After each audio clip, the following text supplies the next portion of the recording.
Hello, Camp Pine Lake, this is Betsy. No, Pine Lake Camps is our neighbor, the Baptist camp. Right, the campgrounds are actually part of the state park. We are a Church of the Brethren camp. No, it's not a cult. Are we going to be open this season? Yes, we're committed to making camp happen no matter what, and it's my hope we can meet kids where they are. Bye-bye. I invite you to flash back to 2020 and 2021 as adults began to tackle the question, what do kids need to move forward?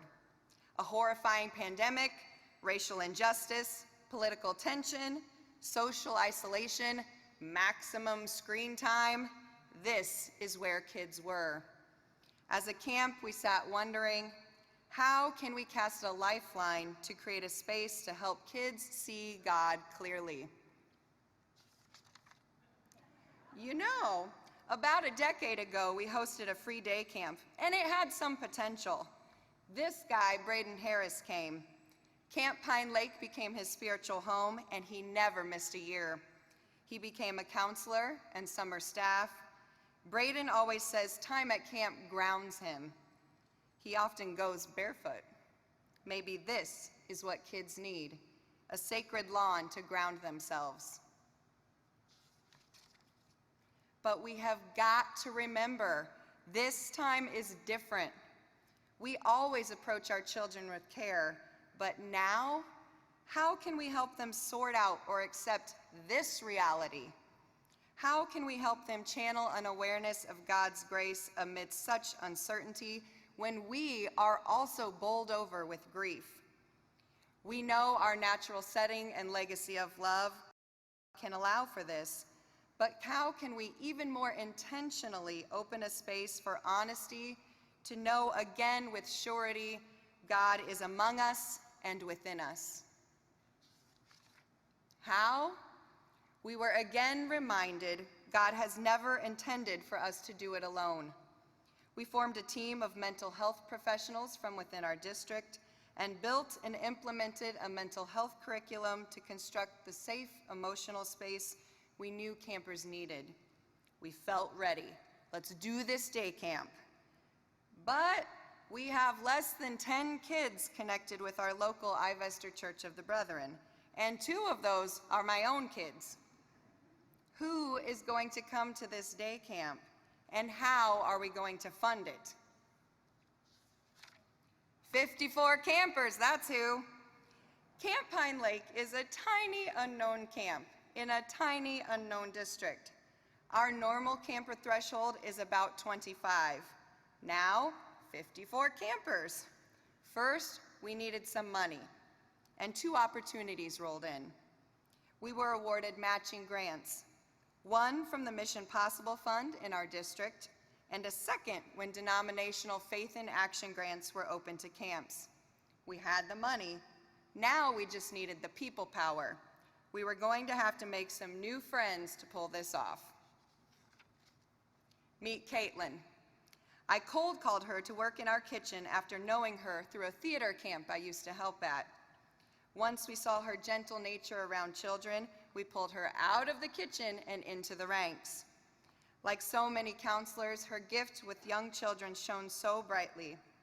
In her statement of faith this summer, she wrote, "I realize that even though the world is large and filled with other humans, I am important to God, and He sees me when I cannot see Him.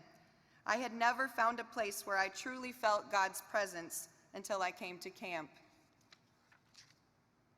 Meet Nick, a local graduate who had 1 year of culinary school under his belt. He had an internship at a swanky restaurant in Des Moines, about an hour and a half from camp. On his 1 day off every week, he started showing up in our kitchen because he knew one of our summer staff. He loved to cook, loves to experiment, but he desired community. Sometimes we ate squid ink noodles and will never enjoy chicken seared to perfection like that again.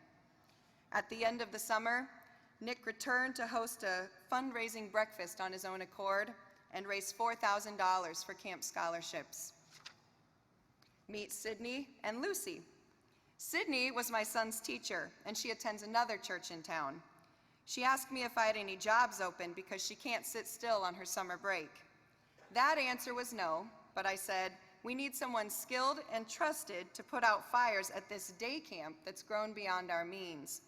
Sydney was in, and she read children's books to complement the daily themes. Lucy had never attended camp, let alone counsel. She jumped in and returned to camp 2 more weeks. She's at camp right now, and she'll be back as a counselor in a few more. Meet Emma. She's a part of student leadership at our local high school, and she visited camp to plan an event for her own school. She said, I didn't even know you guys were here. And what is the Church of the Brethren? I promised her, it's not a cult. Out of curiosity and generosity, she signed on to help at day camp.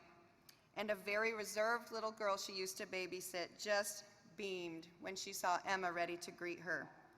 Emma came back to counsel our elementary camp. She's going to NYC this year and returning for elementary camp next week. We had the team, we had the funds. We were prepared with a framework to help kids approach the unimaginable. And what happened? What unfolded on the other side of the shadow we had been living in? It was gorgeous. Day camp buzzed with an energy unlike our other camps. Its doubled size did change things. And with just 2 of my own kids as our COB connection, what we had was a new community and a new culture ready to chase the life God intends for us. It was an experience of life bursting forth after a year of camp closed, after a year of such dark uncertainty. It was a happening electric with the hope of the resurrection. And of course, the children became our teachers. The children always seem to know the way, don't they? They created new friendships, the ones camp seems to accelerate. They sang and thrived in the company of their peers outdoors. They were not afraid. They learned about themselves and one another. They caught baby toads and handled them with care. They learned about all the little nooks and crannies at camp and made it their own. Maybe the words wouldn't come out like this, but as an observer, their wonder, laughter, and curiosity made it seem like these kids saw God everywhere. Our staff blossomed too. Meet Sydney. I first met her when she was a junior high camper. I helped her clean at the windows at the house where I now live as a part of a service project. Sid moved from camper to counselor to summer staff. We called her in to help us pull off a virtual camp in 2020. We called her assistant director in 2021 because we knew we couldn't do it without her. Guitar in hand, she sang and led all the Bible times at day camp. She became the dean of our elementary camp. She's now our program director. Her deep love for our camp and its people continues to feed our work together in new ways. Now, I don't want to leave you with the impression that everything just absolutely fell into place and there were no complications. There were. Remember, masking was much more prevalent in 2021, even in states that didn't support it. We masked indoors and operated as much of camp outside as possible. We ate outside. We had rest and story time outside. We installed an outdoor hand washing station. We built 6 more picnic tables. We made air filters out of box fans because Barry at Camp Bethel told us it was a great idea. For all the fall into place we enjoyed, there was just as much scraping it together and living on a prayer. And for all the beautiful unfolding, there were hard stories that surfaced. Lice to be treated, children who arrived dirty and without shoes, hungry kids, children who asked for a sack to bring home food, children who didn't own a swimming suit for water games, children who showed up and slept for 3 hours in the morning, children who threw up their lunch from nervousness and shame. And while we followed the protocol for all things, it really just wasn't enough. But our staff learned not to look away. We looked those kids right in the eyes and held their hands. And as Jesus taught us, we learned to hold the suffering and love them as deeply as we could within the constraints of this world. And when it ended, it was as if we, the camp, would never be the same again. The Outdoor Ministries Association ad in the Messenger this season featured the slogan, "There's nothing like a week of camp." And isn't that the truth? For the campers, the counselors, for all staff, living an intentionally set-apart community teaches and reteaches us every year that as we gather, God is present too. And our God is not vindictive. Our God did not set to punish us with this time of suffering. No, the children had again shown us the way. Our God is the God of liberation. God is freedom. Meet Hazel.